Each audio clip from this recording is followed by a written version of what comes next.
अद्वैत प्रमाण का द्वैत प्रमाण जेव्हा अद्वैतच प्रमाण आहे, अद्वैताचा निष्कर्ष आहे, हे कर्माक्रमाने सगळं चाललेलं आहे.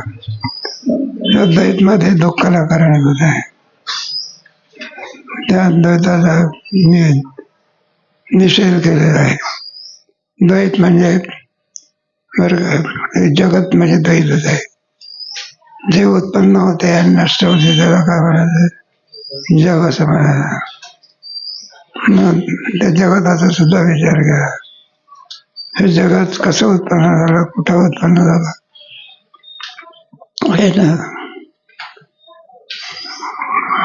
जगत कुठे उत्पन्न झालं? परमात्म्यापासून उत्पन्न झालं आहे जगत. परमात्म्यापासून जगत का उत्पन्न झालं नाही सांगा की? असंग स्वरूपात आहे. माणसापासून पुढे जग मुलगा उत्पन्न होत असतो का? ग्रामीण दृष्टांत आहे. वेदांत सांगणारी माणसं ती भीत नसतात, ती सगळ्यात आपलं थोडं संयमात असतात. मग जगात कुठे उत्पन्न झालं त्याच्याकरता काय करणार? एक वाक्यता नाही त्याच्यात. तुम्हाला गेलं की जगात सत्यमान होतं त्याच्यामध्ये एक वाक्यता नाही. कारण काही उपनिषद सांगतात जगात 5 बुद्धापासून झाला, काही उपनिषद सांगतात जगात 3 बुद्धापासून झाला, आणि काही उपनिषद असं सांगतात जगात क्रमावाचून उत्पन्न झालं. हे खरं हे खरं का ते खरं?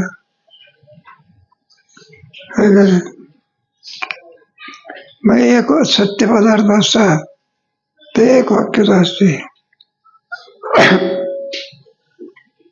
म्हणून कोणत्याही माणसाचं डोळसवर्धन करायला सांगितलं त्याची एक वाक्य आहे, आणि आंधळ्या माणसाला जगत वर्णन करायला सांगितलं तर त्याला एक वाक्यच असते का?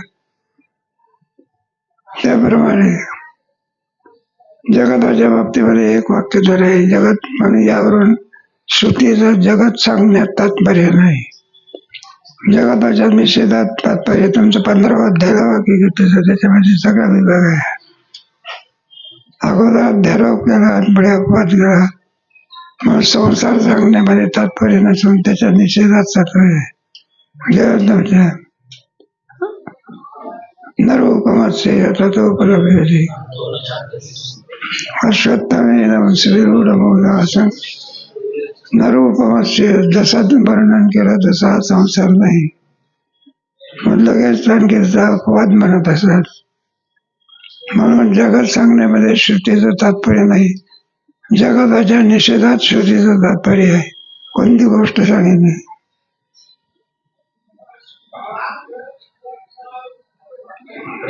नाही, ताबताची गोष्ट सांगितली ना. नीट करण्यामध्ये तात्पर्य आहे का नाहीचं करण्यात? तुम्हाला सांगितलं मड्याचे सांगितलं तेव्हा मडाला सजवण्यात तात्पर्य आहे का नाहीच करण्यात? मग जगत सांगण्यात श्रुतीचं तात्पर्य आहे का निषेधामध्ये? लवरण जगत काय ठरते? मिथ्या ठरते. मग नित्य आहे तर वास्तविक का त्याच्याकरता हे सांगायचे म्हणून माया मानवावी लागते. आणि ती माया मानून मग पुढे जगताची संगती, सगळ्या जगताचा उत्पत्तीचा प्रकार सांगावा लागला. मायामध्ये आता कोणा प्रत्येकाची विभिन्न मत चालू होऊन गेलं की आपलं काही दर्शनकार लोक ती माया ब्रह्माश्रित मानतात, त्याला स्वाश्रय असं म्हणतात, आणि ब्रह्मलाच विषय करतात. आनंदीची इंद्रायणीमध्ये असलेली जलपर्णी कोणाच्या आचरणी राहते आणि कोणाला विषय करते? काही काही यात्रेकरू येतात ना, इंद्रायणी जवळच उभे राहतात बघा, आणि लोकांना विचारतात इंद्रायणी कुठे आहे? त्याला विचारलं इंद्रायणी तर म्हणलं कुत्रे इकडून तिकडे झाले.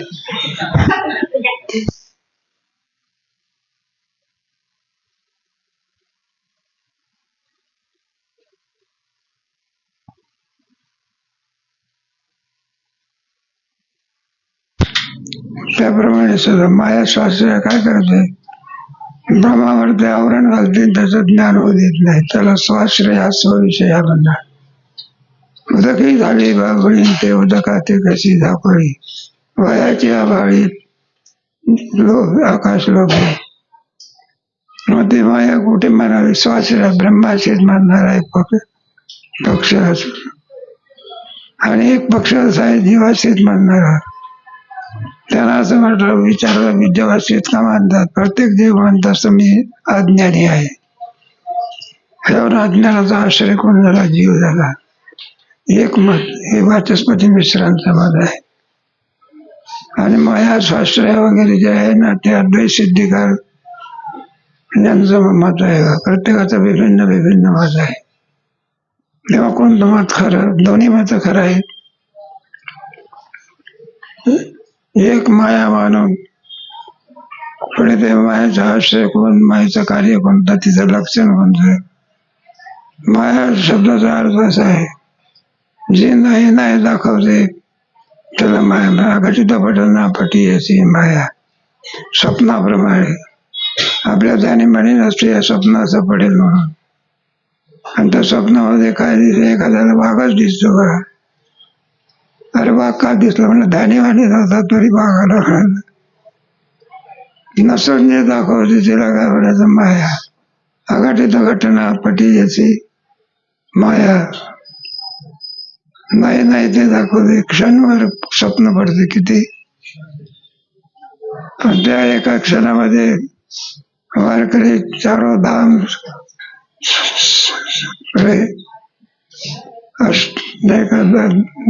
दहा लिंग हे सगळं लावून टाकायचं. अष्टविनायक, पुन्हा जेजुरीचा खंडोबा आणि पुन्हा आणखी कीर्तन झालं पाहायचं काय जसाच्या. मग स्वप्न कुठे दाखवलं, जीवाची थोडी माया स्वप्नामध्ये माणसाला नाही दाखवते. ईश्वराची माया आहे. कोणाला काय दाखवेल काही सांगता येत नाही. काय पूर्वीच्या लोकांना कल्पना होती का आकाशामधून विमान जाईल. आता कोण दाखवते, माया दाखवते सगळे. मला केवढा मोठा आनंद आहे. जोपर्यंत विमान चालते तोपर्यंत बरं आहे. एकदा त्याच्यात ऍक्सिडेंट झाला म्हणजे रामभाऊ दोन्ही दाखवते.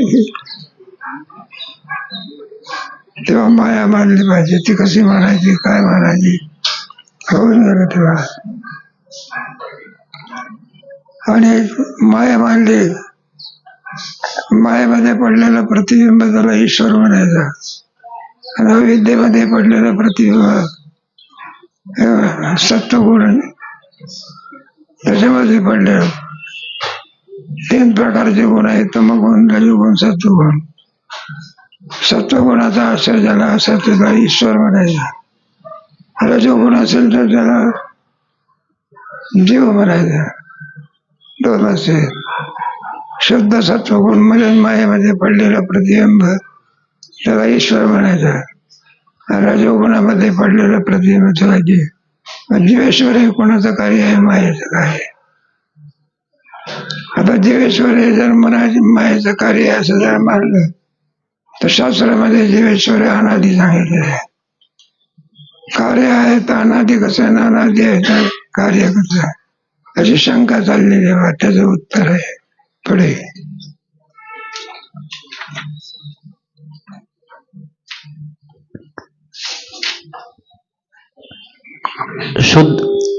शुद्ध ब्रह्माश्रित मायेलाच अविद्या अज्ञान असे म्हणतात. अचिंत्य शक्ती असून युक्ती पुढे टिकत नाही म्हणून माया म्हणतात. त्याला काही दाखवले म्हणून त्याला काय म्हणायचं, नाही ते दाखवते तिला माया असं म्हणत असतात. आणि पुढे पाहतात स्वप्नामध्ये नाही आपले दिसते आपल्याला. आणि जागा झाला तर सगळ्याचा अभाव होऊन जातो.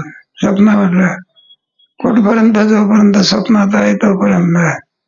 स्वप्नातून जागा झाला की संपलं सगळं. पुढे ब्रह्मविद्येने नाश होतो म्हणून अविद्या म्हणतात. तुमच्या गीतेमध्ये आहे ना, दैवेशा गुणमयी ममा. तिला तिचं उल्लंघन करून जाणं साधी गोष्ट आहे का? मामे वय प्रपंचते माया मे तांतरंते. सुंदर त्याच्यावरती वैज्ञानिक सुरुवात झालेली आहे. मोठ्या मोठ्या गेले माया नदीतून तरुण जाण्याकरता उड्या टाकल्या. म्हणलं आम्ही पलीकडे येणार, आमची जेवणा खाण्याची व्यवस्था करून ठेवा. माया नदी म्हणलं मग कसे काय येणार? म्हणलं आता पोहत पोहत येणार. उड्या टाकल्या.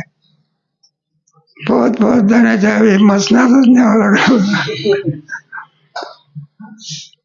उड्या टाकल्या पण ते जिवंत राहिले नाही. मग माया तरुण जाण्याकरता कोणता उपाय सांगितला?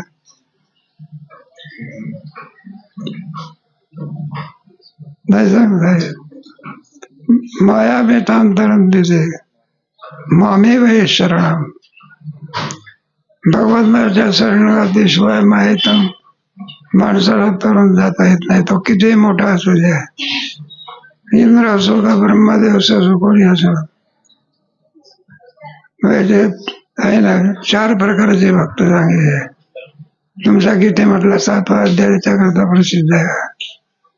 पुढे ब्रह्मस्वरूपाचे आच्छादन करते म्हणून अज्ञान म्हणतात. आच्छादन करते आपलं ज्ञान होते. अंधार काय करतो? पदार्थ असूनही दिसू देत नाही.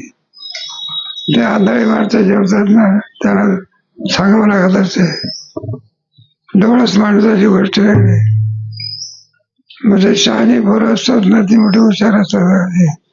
एखाद्या आंधळ्याची उगाच आमरसाचं जेवण आहे असं समजा दोडा मिळाले आणि त्या आमरसाचं आंधळ्याच्या द्रोणात टाकतच नाही, पुढे जाते. आणि आंधळा असं वाटते भरपूर द्रोण काय वाटत. माझा रस नसून रस वाटतो. कशामुळे? कारण त्याला पाहण्याचं काही नाही, इंद्रिय आहे.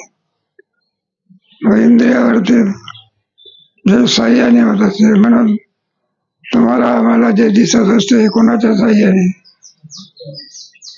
अंधाराच्या का? मग कोणाच्या? सूर्याच्या का? सूर्याच्या ठिकाणी काय? प्रकाश आहे. त्या प्रकाशामुळे आपल्याला ज्ञान होत असते. पुढे ज्या चैतन्याश्रित माया असते ते सामान्य चैतन्य तिचे विरोधी नाही, उलट साधक आहे. म्हणून विशेष चैतन्य सामान्य चैतन्य. लाकडामध्ये अग्नी आहे, कोणता अग्नी? तो सामान्य अग्नी आहे, जातो का माणसा. आणि घर्षणाने उत्पन्न होणारा कोणता अग्नी? तुमच्या आमच्या हृदयामध्ये परमात्मा आहे, सामान्य रूप आहे. आणि भक्ताच्या याच्यामध्ये जातो 60वी लहरी जी हृदय. माया किंवा माया कार्य पदार्थांमध्ये अस्तित्व भातित्व प्रतीतीस येते. ते शुद्ध चैतन्याचे आहे म्हणून साधक आहे. म्हणून बरं का, जे काही प्रतीत येते कोणाच्या मुळे येत असते? आत्मा चैतन्य स्वरूप आहे म्हणून येत असते. आपल्याला जो खांब दिसतो तो कोणाच्यामुळे दिसतो? सूर्यप्रकाशामुळे. पुढे तिचे विरोधी वृत्तीमध्ये प्रतिबिंबित असलेले चैतन्य किंवा चैतन्यास सहाय्य असलेली वृत्तीही आहेत. पुढे वाचा. याप्रमाणे मायेच्या स्वरूपाचा निर्णय झाल्यावर त्या मायाविशिष्ट चैतन्यास ईश्वर म्हणतात हे मागे सांगितलेच आहे. आणि तो सर्वज्ञ ईश्वरच जगताचे कारण आहे. मायामध्ये पडलेलं प्रतिबिंब, मायामध्ये पडलेलं प्रतिबिंब आणि अधिष्ठान चैतन्य, 3 मिळून कोणत असतो? ईश्वर. त्याला माया विशिष्ट चैतन्य म्हणतात. बुद्धी अधिष्ठान चैतन्य आणि त्याच्यामध्ये बुद्धीमध्ये पडलेला आभास, 3 मिळून कोण होतो? जीव. तुम्ही आम्ही सर्व कोण आहोत? जीव. या जगाला निर्माण करणारा कोण आहे? ईश्वर आहे. जीव एक आहे का आनंद आहे? ईश्वर एक आहे का आनंद आहे? अजून काही 2 ईश्वर झाले नाही. प्राईम मिनिस्टर किती असतो? मुख्यमंत्री किती असतो? आणि उपमुख्यमंत्री 2 आहेत. बरोबर. जाऊ द्या पुढे. उपादान व निमित्त या भेदाने कारण 2 प्रकारचे आहे. जसा कोळी आपल्या जाळ्यास उपादान व निमित्त कारण असतो, त्याचप्रमाणे ईश्वर जगतास उपादान व निमित्त कारण आहे. हे पहा, मग ईश्वर हा जगताचा कर्ता आहे, जीव हा कर्माचा भोगता आहे. आपण जे जे काही मागच्या जन्मात कर्म केलं असेल, इच्छा असो उत्पन्न असो भोगून संपवावं लागला. नाही का व्यवहारामध्ये समता आहे का विषमता आहे. मग हे दुःख आलं कुठून? आपल्या पूर्वजन्माचे फळ आहे. एखादा माणूस म्हणत असतो ना, म्हटलं माझं तुम्ही कधी पाप केलं नाही, काही नाही, व्यसन नाही, अमकं नाही, मला कॅन्सर झाला कसा. मग शेवटी सांगावं लागत असते मागच्या जन्माचं काय. एका बाईचं पोरग खाजवायचं, मग ते वैद्याकडे घेऊन गेले, म्हणजे महाराज असं याला चर्मरोग झालेला आहे. मग त्याने सांगितलं, म्हटलं औषध देतो, तेव्हा तुम्ही काय खात असतो, काय पित असतो. म्हणलं गुळ खात असतो की. म्हणलं गुळ खाणं बंद करा. मग बाईने त्या मला गुळ खाणं काय केलं, मला रोग कुठं गेला. पण आधी बाई आली, म्हटले महाराज, म्हटलं काय. म्हणलं रोग गुळ खाणं मुलाचं बंद केलेलं आहे. म्हणलं रोग कुठं गेला. मग त्याला सांगितलं, म्हटलं पहा, तुम्ही या जन्मातलं गुळ खाणं बंद केलं, मागच्या जन्मामध्ये पुष्कळ काढला होता म्हटला, आणि त्याचं हे फळ आहे. जीव या जन्मामध्ये जन्माला आला का अनेक जन्मातून जन्माला आला. मागच्या जन्मात आपण कोण होतो कोणाला माहिती. ते जोग महाराज कोणत्या जन्मातले मागच्या चरित्र वाचत नाही. ते ज्ञानेश्वर महाराजांच्या पालखीचा भाई होते मागच्या जन्मामध्ये. या जन्मामध्ये संस्थापक आहे. तेव्हा आपण आता जन्माला आलो, कधी वाचून झालं अनादि शब्द आहे, आणि किती जन्म घेऊ सांगता येत नाही. फक्त एकच आहे, ब्रह्मज्ञान झालं त्याची सर्वी झाला असं परवाचा. स्वप्नातील पदार्थास उपादान कारण साक्षी चैतन्य आश्रित अज्ञान आहे आणि निमित्त कारण चैतन्य आहे. त्याप्रमाणे ईश्वर सृष्टी करतो. पुढे सृष्टीस केवळ ईश्वर कारण नाही, ईश्वर सृष्टी निर्माण करतो. त्यास केवळ ईश्वर इच्छा कारण नाही, जीवाचे कर्मही कारण आहे. माया उपाधी लागली की ब्रह्माला ईश्वर भाव प्राप्त होतो, आणि सृष्टी ते उत्पन्न करतो. आपोआप सृष्टी उत्पन्न होत नाही, कोणीतरी करता. घटी मातीचा घडा आपोआप उत्पन्न होतो का? तुमच्या 9व्या अध्यायामध्ये मम्मी हातून स्वयं घडे या गाडग्याचे निगती, मग कुलाल मातीचे गर्भ. मग ज्या अर्थ ही सृष्टी निर्माण करतो, या सृष्टीचा करता की ईश्वर काय केलं पाहिजे. मी ईश्वरांना करून माया, पुढे अधिष्ठान चैतन्य, आणि त्या चैतन्याच्या मायेमध्ये पडलेला आवाज, तीन मिळून काय होतो बरं. माया विशिष्ट चैतन्य म्हणजे ईश्वर, आणि अविद्या विशिष्ट चैतन्य म्हणजे जीव. जीवाची उपाधी अविद्या आणि ईश्वराची उपाधी माया. गतकल्पाच्या प्रलयकाली जीवाचे कर्म आपले फल देण्यास सन्मुख होत नाही, आणि ज्यावेळी सन्मुख होते त्यावेळी जीवाच्या कर्मानुसार ईश्वर सृष्टीची रचना करतो. आता हे जगत कुठे उत्पन्न होते, कसं उत्पन्न होते याचा विचार झालेला आहे. हे द्वैत म्हणतात त्याला. आपोआप जगत बंद होते का? आपोआपच होते का म्हटलं आहे का नाही. मग काय करावं लागते आपोआप. त्याच्याकरता हे सगळं जगताची प्रक्रिया लावायची त्याच्यामध्ये. त्याला जीवाचं कर्म कारणीभूत आहे, प्रत्येकाचं कर्म कारण. ईश्वर आपल्या मनाप्रमाणे तुमच्या मनाप्रमाणे सृष्टी निर्माण करू शकत नाही. हे 4 खाणीतले जीव निर्माण केले आहे. अंडाच्या 4 राजा पुढे अंडाच्या 4 राजा बरोबर. वेगवेगळे पशु कोणत्या ह्याच्यातून उत्पन्न होणार? पशु कशातून उत्पन्न होणार? जार. पण त्याच्यामध्ये क्षमता आहे का विषमता आहे? नाही सांगत. हे पहा, आपल्याला 2 पाय आहे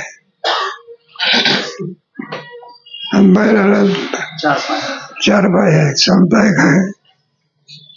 पण पुढे आपल्याला हात आहे, बैलाला काय नाही, हात नाही. हे सगळं लावायचं तुम्हाला माहिती आहे. हे सगळी कशाची फळं आहे? सगळी पापाची फळं आहे. हे बैलालाही भूक लागते, आपल्यालाही भूक लागते. आपण स्वयंपाक करून खातो. बैल दराची वरण लावायची, तोडायची, द्यायची त्याला पुढे स्वयंपाक करून देत असतो का? हे सगळे जीव एकदा मानेवर जीव ठेवला 24 तास त्याला खाण्यासारखं होतं. अंदाज करता आलं टाकलं. त्या आमच्या भागामध्ये पट कळतात ना काय, तिकडे जास्त ते जोड्या हाकलतात जोरात. तरुण माणसापेक्षा म्हातारी माणसं जोरात ते बैलाच्या ह्याच्यात जातात पाहण्या करता. आणि जो बैल उधळला माताकडनं पडलं होत नाही तर खाली पडतो. त्याच्या अंगावर लोक तरी म्हातारा पाहायला जातात. आता योनी सगळ्या पापाच्या योनी आहे बघा. थोडं पुण्य आहे त्याला. कुठे काय कुत्र्याला कोणी स्वयंपाक घालतो का? ज्या अर्धी दारावरती उभं राहते त्या अर्धीला काय लागली असे पाहिजे. आणि ते नजर चुकून बघा, तो इकडे तिकडे कोणाची नजर गेली की लगेच चपाती घेऊन पडत असत. त्या कुत्र्याने सुद्धा आणखी तक्रार केली होती. म्हटलं काय म्हणालो, कारण आम्हाला स्वयंपाक करतो आम्ही पाहत राहतो, तुकडा सुद्धा येत नाही. देवाने सांगितलं, म्हटलं तुम्ही काळजी करू नका, बरं काय एका अवतारामध्ये म्हणला मी तुमची समजून घ्यावी. आणि ते नामदेव महाराज करतात. परमात्मा काय झाला मग? कुत्रा झाला ना. नाही आला काय? तुपाची वाटी घेऊन पडणारा कोण होता? नामदेव. आणि चपाती घेऊन पडणारा कोण होता? देव.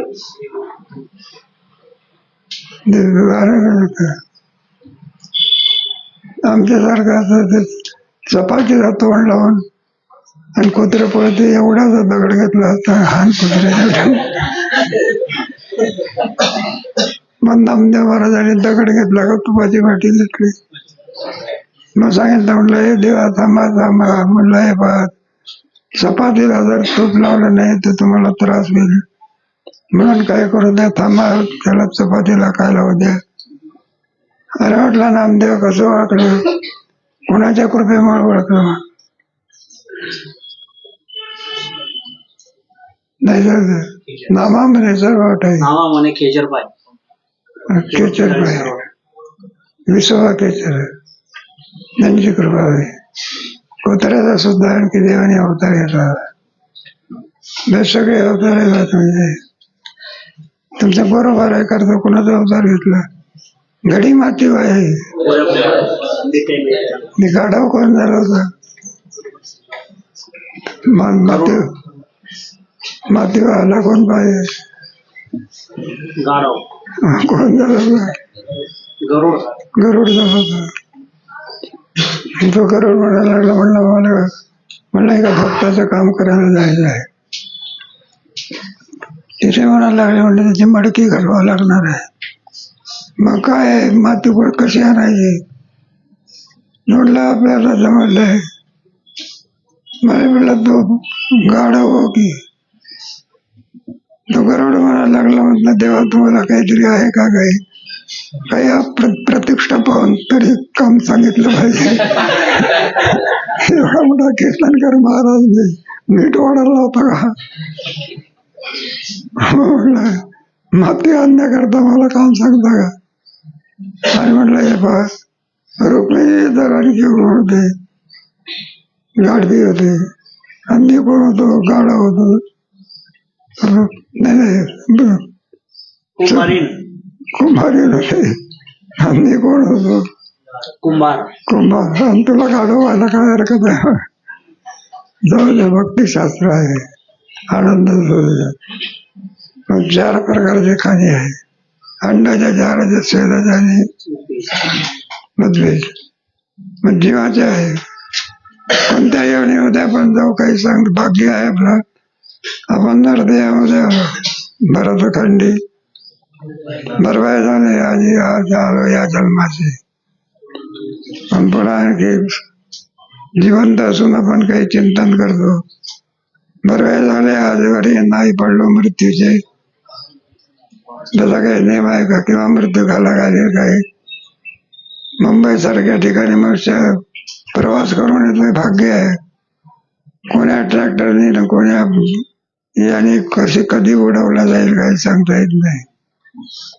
तेव्हा सारा अभिप्राय अशा जीवखानी आहे. 4 याच्यातून जीव उत्पन्न होता.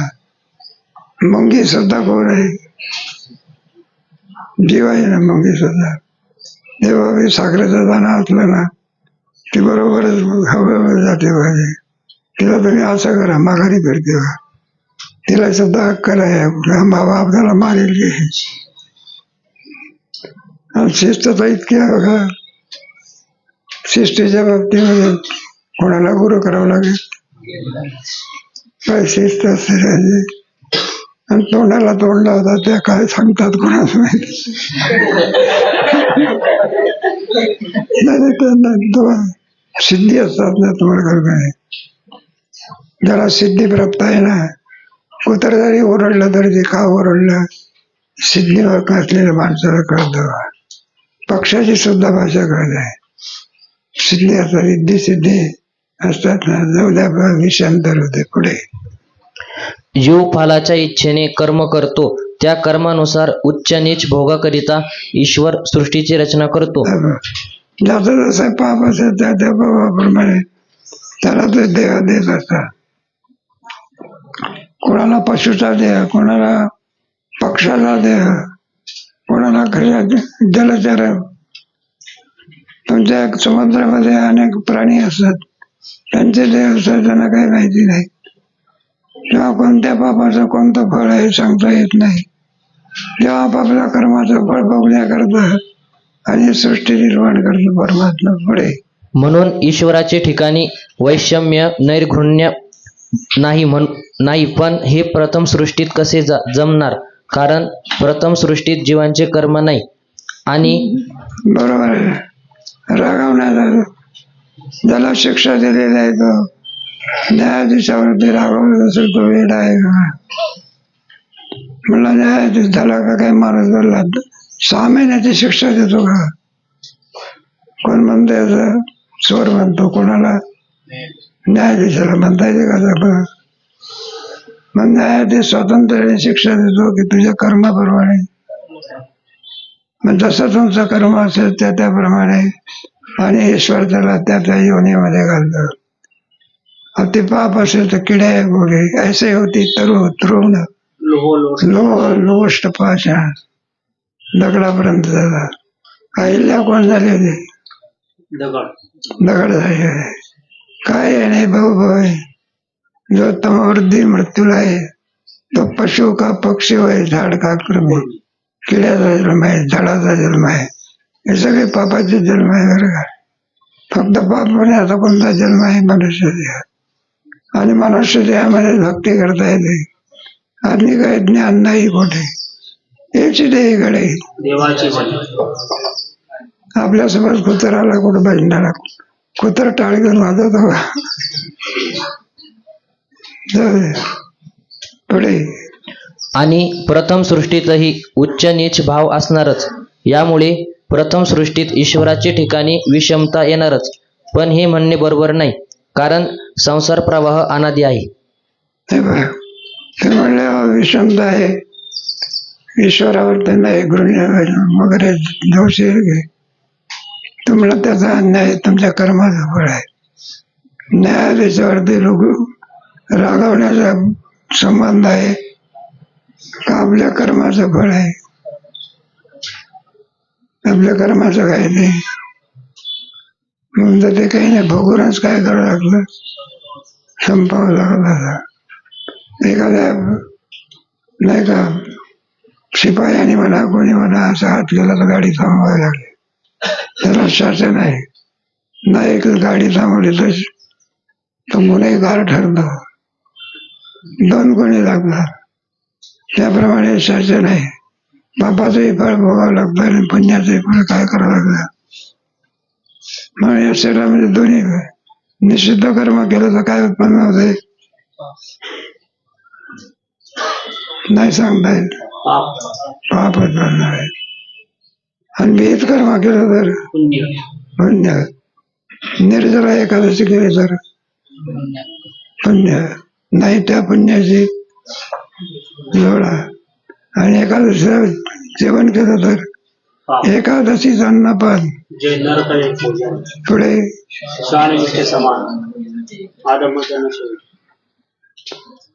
जाऊ दे आपला ईशांतर देवाचा. त्यात पूर्व सृष्टी उत्तर सृष्टीला कारण आहे. अमकी सृष्टी प्रथम आहे असे म्हणता येणार नाही, म्हणून ईश्वराच्या ठिकाणी दोष नाही. मग ईश्वराच्या ठिकाणी दोष नाही कोणताही. तुमच्या जैसे ज्याचे कर्म तसे फळ तो ईश्वर. एका दर्शनकाराने कर्म ईश्वर मानला नाही, कोणी नाही मानला. गेलं मला आता 4थ्या तरंगात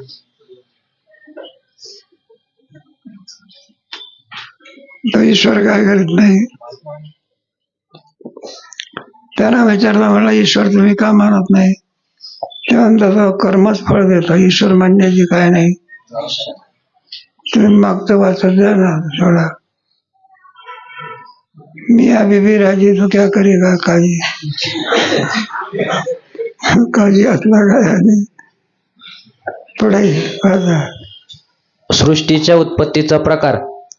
ईश्वर सृष्टी उत्पन्न करतेवेळी ईश्वर इच्छेनेच माया तमोगुण प्रधान होते.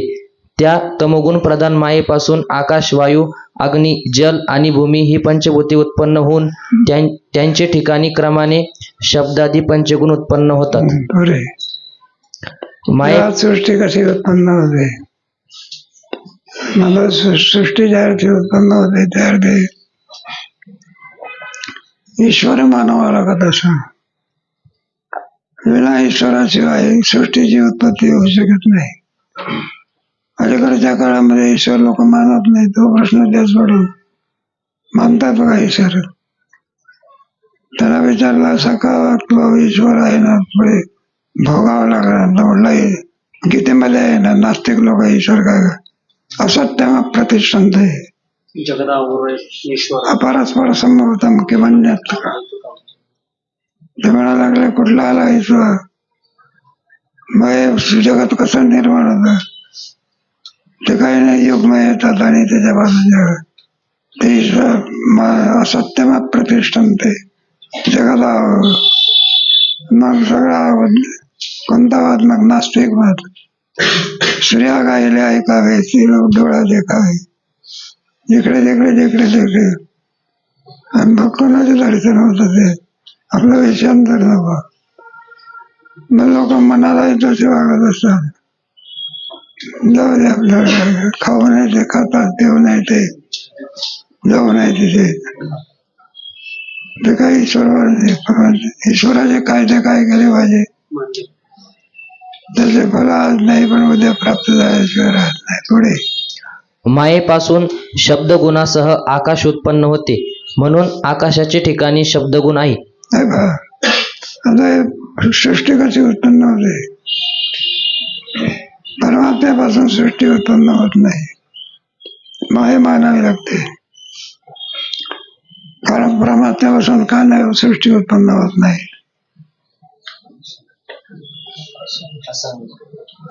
सांगा की चुकलं तर चुकलं. असंगाच बरोबर आहे. दगडाला कुठं अंकुर फुटत असतो का, दगड असतो की नाही. भाताबरोबर दगड कुठं जातो, पोटात जातो. भात त्याचा मल तयार होतो. भात आपला खडा जसा आहे एका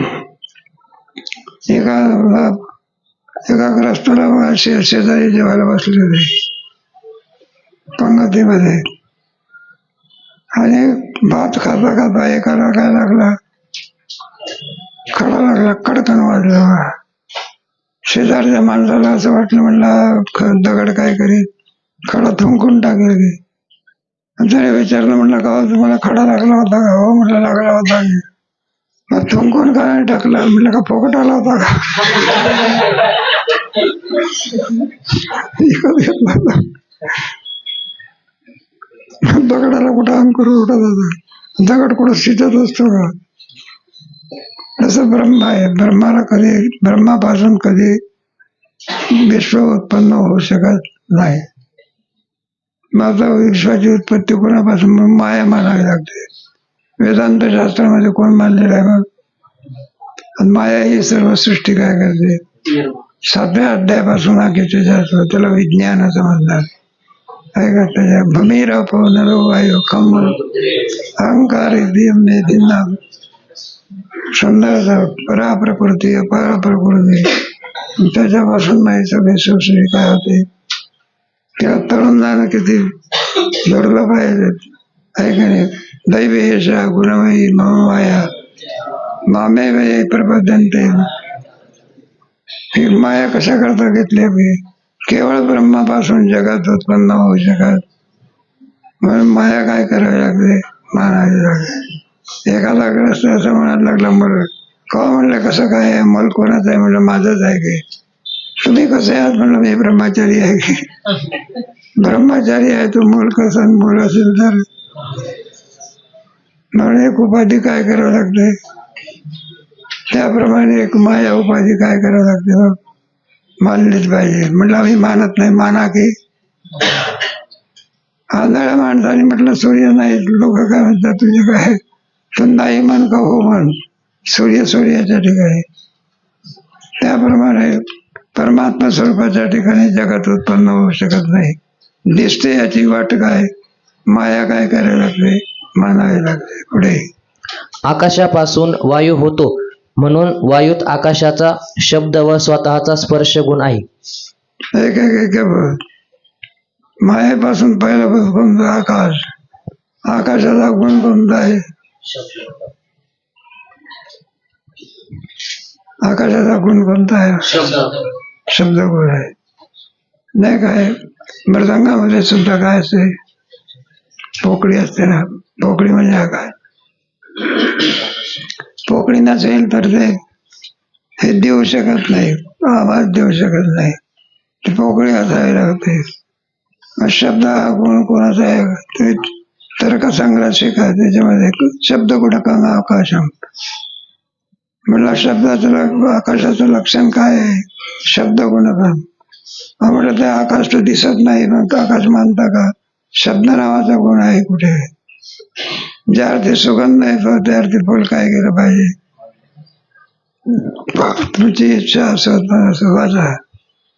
वायूपासून अग्नी होतो, म्हणून अग्नीत आकाशाचा शब्द, वायूचा स्पर्श व स्वतःचा रूपगुण आहे. बरोबर. एका गुणाला एक भूत काय होतात? ते निर्मळता. आपापल्या गुणाला घेऊन भूत निर्माण होतात. साखर असते ते गोडीला घेऊन काय होते? उत्पन्न होते. मीठ कोणाला घेऊन उत्पन्न होतात?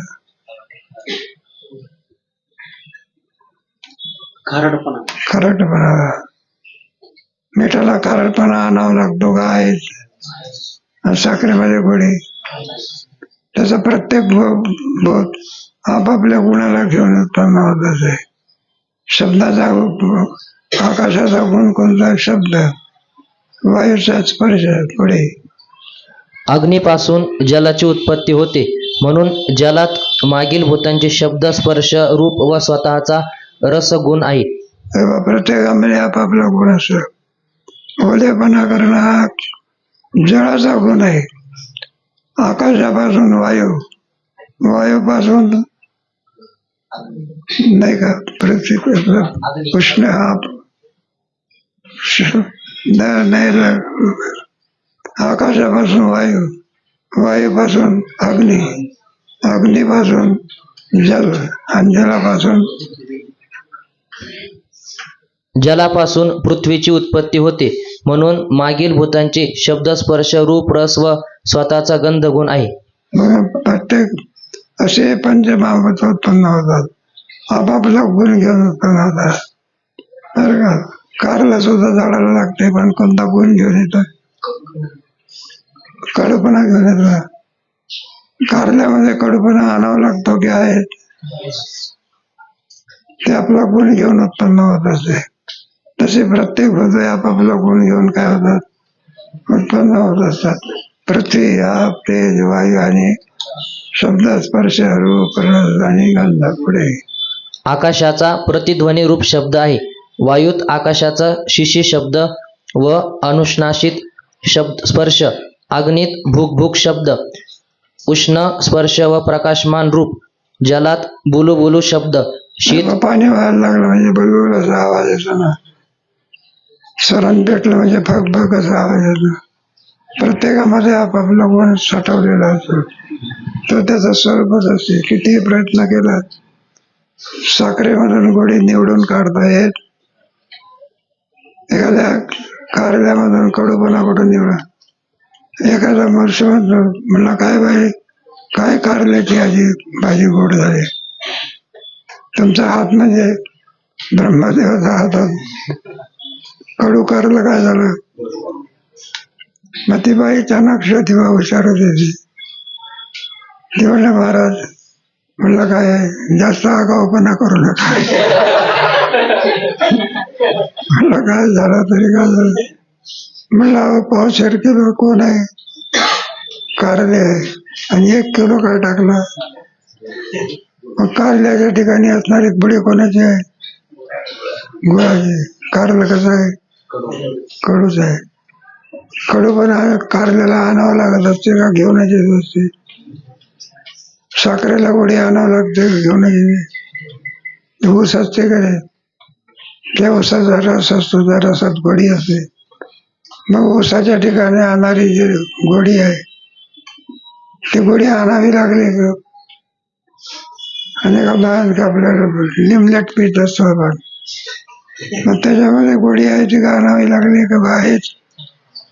ती गोडी साखरेची आहे. मग प्रत्येक गुणाचा धर्म असतो, शब्द, स्पर्श, रूप, रस आणि आणावं लागतो का आहेच? जलात बुलबुलू शब्द, शीत स्पर्श, शुक्ल रूप आणि मधुर रस, जलात खारटपणा वगैरे पृथ्वी संबंधाने प्रतीत होतात. मग प्रत्येक बळाचे त्याचे जे गुण असते त्या गुणासह ते भूत निर्माण होतात. भूत म्हणजे मसनातले नव्हे, म्हणजे शब्द नाही.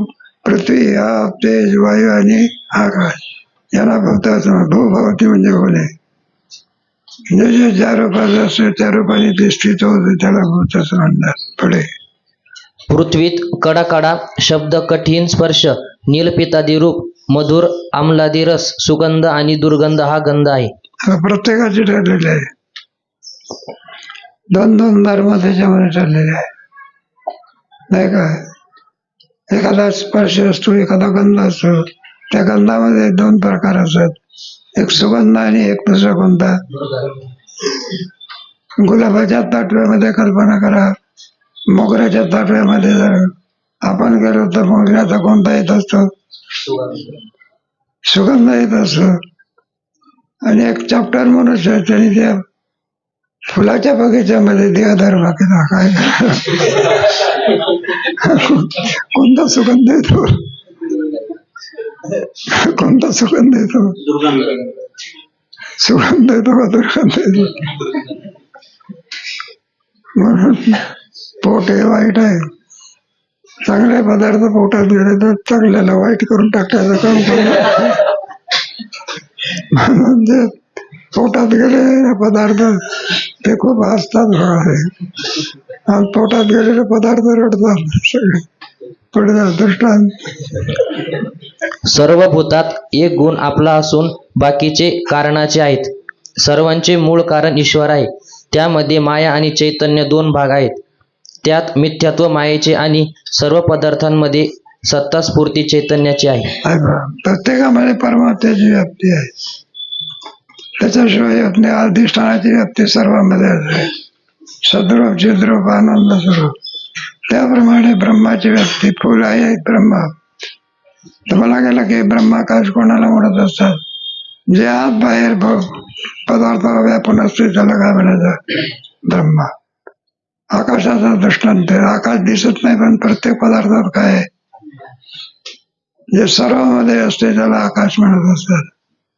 त्याप्रमाणे सर्वाच्या अधिष्ठानाच्या सर्व असं त्याला ब्रह्मा असं म्हणतात. ब्रह्माची व्याप्ती परिच्छिन्न आहे का व्याप्ती? तुमचा 11वा देवाचा कितीचा आहे का? सर्व व्यापन परमात्मा किती उरला हे सांगता येत नाही. पुढे सूक्ष्म सृष्टीची उत्पत्ती. सर्व भूतांच्या एकत्र झालेल्या सत्वगुणापासून अंतःकरण उत्पन्न होते. आता कोणती उत्पत्ती सांगायची आहे? पहिले आता भूताची सांगितली. जगात कसं उत्पन्न झालं त्याचं चाललंय. आता कोणती सांगायची आहे? सूक्ष्म सृष्टी. स्थूल सृष्टी झाली, सूक्ष्म सृष्टी आहे. तिचा विचार कधी करू आता?